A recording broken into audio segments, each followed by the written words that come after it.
Hello दोस्तों, स्वागत है आपका अंकुरण एकेडमी पर।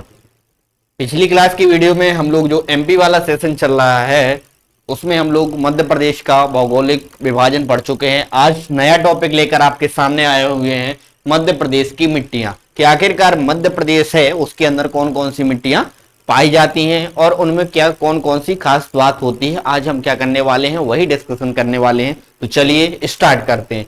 मध्य प्रदेश की मिट्टियां वो 5 भागों में बांटा गया है। कहां कितने भागों में बांटा गया है? 5 भागों में बांटा गया है। कौन कौन सी मिट्टियां मध्य प्रदेश में पाई जाती है? जो पहली मिट्टी है वो पाई जाती है काली मिट्टी। कौन सी मिट्टी हो जाती है? काली मिट्टी। अभी हम नाम लिख रहे हैं, फिर एक एक करके हम पूरा डिस्कशन करने वाले हैं, ठीक है। पहली मिट्टी होती है वो काली मिट्टी हो जाती है। दूसरी मिट्टी पाई जाती है वो हो जाती है आपकी कौन सी? लाल पीली मिट्टी। कौन सी? लाल पीली मिट्टी। ये आपकी दूसरी मिट्टी हो जाती है। इसके बाद जो तीसरी पाई जाती है वो होती है आपकी जलोढ़ मिट्टी। कौन सी? जलोढ़ मिट्टी आपकी तीसरे प्रकार की पाई जाती है। एक चौथे प्रकार की पाई जाती है वो हो जाती है कौन सी? मिश्रित मिट्टी। कौन सी? मिश्रित हो जाती है मिट्टी। और जो आपकी पांचवी हो जाती है वो हो जाती है आपकी लेटेराइट मिट्टी। कौन सी? लेटेराइट मिट्टी। तो इतने प्रकार की मिट्टियां मध्य प्रदेश के अंतर्गत पाई जाती हैं। कितने प्रकार की? 5 प्रकार की। कौन कौन सी? काली मिट्टी। काली मिट्टी के बाद दूसरी मिट्टी पाई जाती है लाल पीली मिट्टी, फिर तीसरी पाई जाती है आपकी जलोढ़ मिट्टी, चौथी पाई जाती है मिश्रित मिट्टी और पांचवी हो जाती है आपकी लेटेराइट मिट्टी। तो ये तो हमने नाम सीख लिए। अब मध्य प्रदेश के कहां कहां पर यह मिट्टियां पाई जाती हैं तो हम क्या करते हैं, चलिए पहली बात करते हैं काली मिट्टी की। सबसे पहले हम किसकी बात कर लेते हैं? काली मिट्टी को उठा लेते हैं कि काली मिट्टी मध्य प्रदेश के कौन से क्षेत्र में पाई जाती है। तो चलिए यहां पर देखिए, हमने काली मिट्टी को यहां पर 3 भागों में बांटा गया है। तो काली मिट्टी का जो क्षेत्र हो जाता है वो आपका मालवा वाला क्षेत्र हो जाता है। ये आपका मालवा वाला क्षेत्र कहलाता है। तो मालवा वाले क्षेत्र में मध्य प्रदेश में सबसे ज्यादा जो मिट्टी पाई जाती है वो आपकी काली मिट्टी पाई जाती है। लगभग 43%। कितने? मध्य प्रदेश के पूरे क्षेत्रफल में 43% भाग पर सिर्फ काली मिट्टी पाई जाती है। कौन सी मिट्टी पाई जाती है? काली मिट्टी। और काली मिट्टी को 3 भागों में बांटा गया है। सबसे पहले आ जाती है साधारण काली मिट्टी। कौन सी? काली मिट्टी को 3 भागों में बांटा गया है। एक आ जाती है आपकी साधारण काली मिट्टी। इसके बाद जो दूसरी आ जाती है वो आ जाती है गहरी काली मिट्टी, गहरी काली मिट्टी। और तीसरी आ जाती है वो हो जाती है आपकी छिछली काली मिट्टी। कौन सी? छिछली काली मिट्टी। तो 3 प्रकार की मिट्टी या काली मिट्टी को 3 भागों में मध्य प्रदेश के अंतर्गत पाया गया, बांटा गया। अब देखिए जो आपकी साधारण काली मिट्टी है जी आपके मालवा वाले क्षेत्र में पाई जाती है। कौन वाले क्षेत्र में? मालवा वाला क्षेत्र है, यहां पर यह वाली मिट्टी पाई जाती है, साधारण काली मिट्टी। तो उसके बाद देखिए गहरी काली मिट्टी हमने यहां लिखा है, जे वाला क्षेत्र कहलाता है आपका नर्मदा सोन घाटी। कौन सा? नर्मदा सोन घाटी। तो नर्मदा सोन घाटी में जो जिस प्रकार की मिट्टी पाई जाती है वो होती है आपकी गहरी काली मिट्टी। कौन सी? गहरी काली मिट्टी। और यहां पर बनाए हमने छिछली काली मिट्टी। जो छिछली काली मिट्टी होती है यह है आपके सतपुड़ा वाले क्षेत्र में पाई जाती है। जी आपका सतपुड़ा वाला क्षेत्र होता, तो सतपुड़ा वाले क्षेत्र पर कौन सी मिट्टी पाई जाती है? ये पाई जाती है आपकी छिछली काली मिट्टी। कौन सी? छिछली काली मिट्टी। तो ये काली मिट्टी तो समझ गए। अब काली मिट्टी का जो इसका क्या होता है, काला रंग होता है, वो किसके कारण होता है? जो काला रंग होता है वो टेटेनीफेरस मैग्नेटाइट। जो काली मिट्टी का काला रंग होता है वो होता है किसके कारण? टेटेनीफेरस मैग्नेटाइट के कारण। यहां पर लिख दे रहे टेटेनीफेरस मैग्नेटाइट। टेटेनीफेरस मैग्नेटाइट के कारण यहां पर इस मिट्टी का रंग क्या होता है? काला रंग होता है। यहां पर क्या होता है, ये काली मिट्टी जो बनी है वो बेसाल्ट चट्टानों के अपरदन के कारण बनी हुई। किस चट्टानों के? बेसाल्ट चट्टानों के अपरदन के कारण बनी हुई है। इसी वजह से इस वाले क्षेत्र में यह पाई जाती है। और जो सबसे ज्यादा उपयुक्त मिट्टी है किस फसल के लिए? ये कपास के लिए सर्वाधिक उपयुक्त है। कौन किसके लिए है? कपास के लिए। जो आपकी काली मिट्टी है, काली मिट्टी को हम रेगुर नाम से भी जानते हैं, कपाशी मिट्टी के नाम से भी जानते हैं, और किस किस नाम से जानते हैं?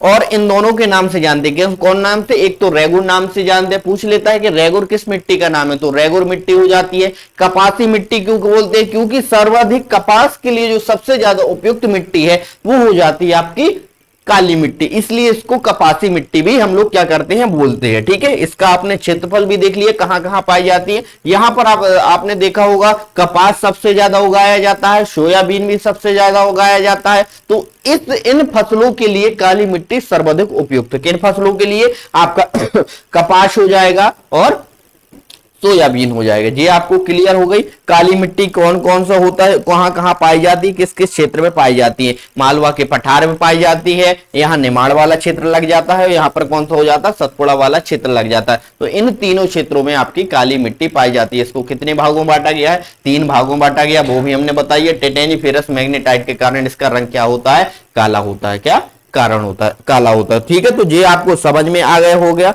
और सर्वाधिक आपने देखा होगा कितने भाग में, मध्य प्रदेश में 43% भूभाग में सिर्फ काली मिट्टी ही पाई जाती है। तो जी हमने एक टॉपिक पढ़ लिया पूरा कंप्लीट, किसका? काली मिट्टी के बारे में। अब चलिए हम दूसरा पढ़ते हैं। दूसरी जो आपकी होती है मिट्टी, वो कौन सी हो जाती है? वो हो जाती है आपकी काली मिट्टी, वो लाल पीली मिट्टी। कौन सी मिट्टी? लाल पीली मिट्टी हो जाती है। अब आपको दिख रही होगी कि लाल पीली मिट्टी हमने कहां पर बनाई है? आप देखेंगे सिर्फ यहां पर बनाई है आपकी लाल पीली मिट्टी। तो जी आपका रीवा पन्ना का पठार हो जाता है, बघेलखंड का पठार हो जाता है। किसका? यहां पर आपका रीवा पन्ना का पठार हो जाता है, नीचे साइड आपका बघेलखंड का पठार होता है। तो इस भूभाग वाले क्षेत्र पर मध्य प्रदेश में लाल पीली मिट्टी पाई जाती है। कौन सी मिट्टी पाई जाती है?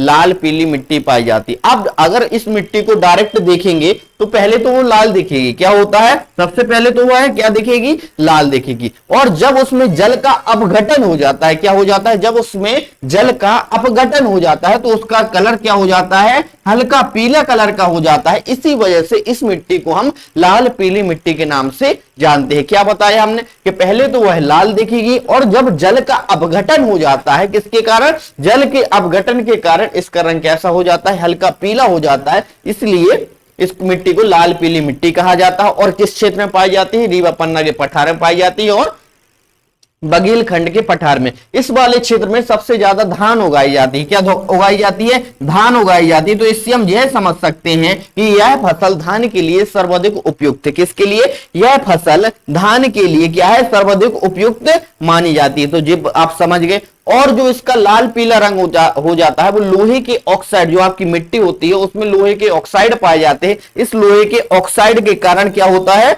आयरन और लोहे के ऑक्साइड के कारण इसका रंग क्या होता है? लाल होता है। और लाल रंग में जब जल का अपघटन हो जाता है तो उसका कलर चेंज हो जाता है, पीला हो जाता है। इसलिए इस मिट्टी को हम लाल पीली मिट्टी कहते हैं। और मध्य प्रदेश के बघेलखंड और रीवा पन्ना पठार में पाई जाती है और धान की खेती के लिए यह क्या हो जाती है? सर्वाधिक उपयुक्त हो जाती है। ठीक है, धान की खेती के लिए क्या हो जाती है? सर्वाधिक उपयुक्त हो जाती है। तो ये आप समझ गए कितनी एक तो हमने आपको काली मिट्टी के बारे में बता दिया, दूसरी हमने पढ़ ली किसके बारे में? लाल पीली मिट्टी के बारे में हमने क्या कर लिया? पढ़ लिया। चलिए अब तीसरी मिट्टी पे पढ़ते हैं। तीसरी मिट्टी है जस्ट इसके बगल में देखेंगे मिश्रित मिट्टी। कौन सी मिट्टी?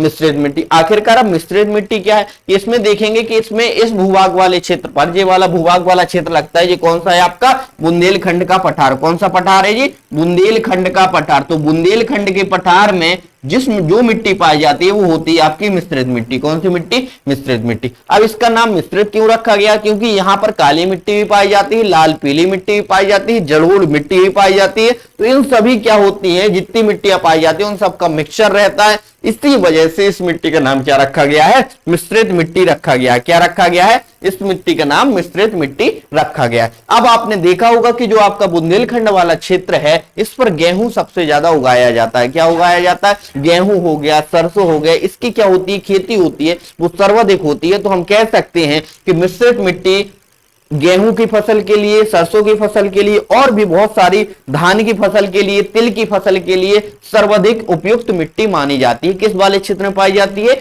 बुंदेलखंड वाले क्षेत्र में पाई जाती है। तो जो आपको क्लियर हो गया होगा कि बुंदेलखंड के पठार में मिश्रित मिट्टी पाई जाती है। मिश्रित मिट्टी इसका नाम क्यों? क्योंकि सारे प्रकार की मिट्टी पाई जाती है। धान हो गया, तिल हो गया, सरसों हो गया और यहाँ पर गेहूं ये सबसे ज्यादा उगाया जाता है। इसलिए हम कह सकते हैं कि यह मिट्टी इन सारी फसलों के लिए क्या है? सर्वाधिक उपयुक्त है। तो जो आपको क्लियर हो गया होगा मिश्रित मिट्टी। मिश्रित मिट्टी के बाद हम स्टार्ट कहां पर होते हैं? इसके बाद चौथी मिट्टी पढ़ते हैं, वो होती है हमारी जलोढ़ मिट्टी। कौन सी? जलोढ़ मिट्टी। जी हमारी क्या होती है? चौथी मिट्टी होती है। जी आपको दिख रहा होगा जो आपका जो ऊपर वाला क्षेत्र कहलाता है, ये कौन सा कहलाता है आपका क्षेत्र? जी आपका ग्वालियर और चंबल संभाग कहलाता है। जी आपका यहाँ पर ग्वालियर होता है। कौन सा होता है? ग्वालियर यहाँ पर होता है, ऊपर रहता है आपका पूरा चंबल संभाग। तो ग्वालियर प्लस चंबल संभाग में जो मिट्टी पाई जाती है, आपको लोकेशन में दिख रहा होगा, वो कौन सी मिट्टी पाई जाती है? आपकी जलोढ़ मिट्टी पाई जाती है। कौन सी मिट्टी पाई जाती है? आपकी जलोढ़ मिट्टी पाई जाती है। तो ये आपको यहां पर दिख रहा होगा, ठीक है। इस मिट्टी को हम दोमट मिट्टी के नाम से भी जानते हैं, एलुवियल सॉइल होती है, इसी मिट्टी का नाम होता है जलोढ़ मिट्टी कह सकते हैं, या दोमट मिट्टी क्या रहती है, इसी मिट्टी का नाम रहता है। ग्वालियर और चंबाग जो आपका यहाँ वाला क्षेत्र है, इस वाले क्षेत्र में पाई जाती है, और मध्य प्रदेश में केवल 7% वाले क्षेत्र में पाई जाती है, ठीक है। कितना, जैसे हमने बताया था काली मिट्टी आपको 43% क्षेत्र में पाई जाती है, उसी प्रकार जो आपकी जलोढ़ मिट्टी है मात्र केवल 7% क्षेत्र में पाई जाती है। कहां पाई जाती है, सिर्फ यहां पर भी ग्वालियर वाले क्षेत्र में और चंबल वाले क्षेत्र में यह पाई जाती है। तो जो आपको क्लियर हो गया होगा क्या कहां कहां पाई जाती है। और गेहूं और गन्ना के लिए क्या रहती है, ये सर्वाधिक उपयुक्त होती है, ठीक है। गेहूं और गन्ना के लिए सर्वाधिक उपयुक्त होती है, और ये सबसे ज्यादा उपजाऊ मिट्टी भी कौन सी आपकी, यही है। कौन सी, भारत की सबसे उपजाऊ मिट्टी कौन सी हो जाएगी, यही हो जाएगी आपकी, कौन सी हो जाएगी, जलोढ़ मिट्टी। तो ये आपकी चौथी मिट्टी हो जाती है, कौन सी, जलोढ़ मिट्टी। इसके बाद जो आपकी पांचवी मिट्टी बचती है वो हो जाती है आपकी लेटेराइट मिट्टी। वो पांचवी कौन सी होती है, लेटेराइट मिट्टी, वो यहाँ पर इस वाले क्षेत्र बस में पाई जाती है। और जो आपका यह वाला क्षेत्र होता है, ये कौन सा क्षेत्र होता है, छिंदवाड़ा बालाघाट वाला क्षेत्र। कौन सा, छिंदवाड़ा बालाघाट वाला क्षेत्र। इस क्षेत्र में कौन सी मिट्टी पाई जाती है, लेटेराइट मिट्टी पाई जाती है। कौन सी मिट्टी पाई जाती है, लेटेराइट मिट्टी पाई जाती है, और यह केवल 3% क्षेत्र में पाई जाती है। कितने परसेंट, 3% भूभाग में, मध्य प्रदेश के भूभाग में मात्र 3%। आप सोच सकते हैं कि 3%, इतना बड़ा मध्य प्रदेश, उसमें मात्र 3%, मतलब छोटे से एरिया में मात्र छिंदवाड़ा बालाघाट, इस वाले एरिया में आपको दिख रहा होगा, हमने यहाँ पर बनाया है मैप में, छिंदवाड़ा बालाघाट यहीं पर होता है, इसी वाले एरिया में। तो छिंदवाड़ा बालाघाट क्षेत्र में आपकी लेटेराइट मिट्टी इस वाले क्षेत्र में यहां पर पाई जाती है, ठीक है, यहां पर पाई जाती है। तो ये आपको क्लियर होगा। और यहां पर देखिए मक्का हो गया, ज्वार हो गया, कॉफी हो गया, इन फसलों के लिए जो आपकी लेटेराइट मिट्टी होती है वो क्या होती है, उपयोगी होती है। इन फसलों के लिए कौन कौन सी, ज्वार हो गया, मक्का हो गया, कॉफी हो गया, इन फसलों के लिए लेटेराइट मिट्टी क्या होती है, सर्वाधिक उपयुक्त होती है। तो ये आपको क्या हो गया, मध्य प्रदेश के अंतर्गत जितनी जितनी मिट्टियां पाई जाती है, 5 प्रकार की मिट्टियां पाई जाती हैं, किस किस क्षेत्र में पाई जाती है ये भी हमने बता दिया, और जो जो इसकी इंपोर्टेंस है हमने वो भी आपको फैक्ट के जरिए बता दिया। तो आप लोग देख सकते हैं मैप में, और याद कर सकते हैं मैप में कि कौन सी मिट्टी कहां पर पाई जाती है। डायरेक्ट पेपर में पूछ लेता है कि जो आपका बुंदेलखंड वाला क्षेत्र है कौन सी मिट्टी पाई जाती है, या मालवा के पठार वाले में तो सिर्फ एक ही मिट्टी का क्या है, वर्चस्व है, वो कौन सी हो जाती है, काली मिट्टी हो जाती है, ठीक है।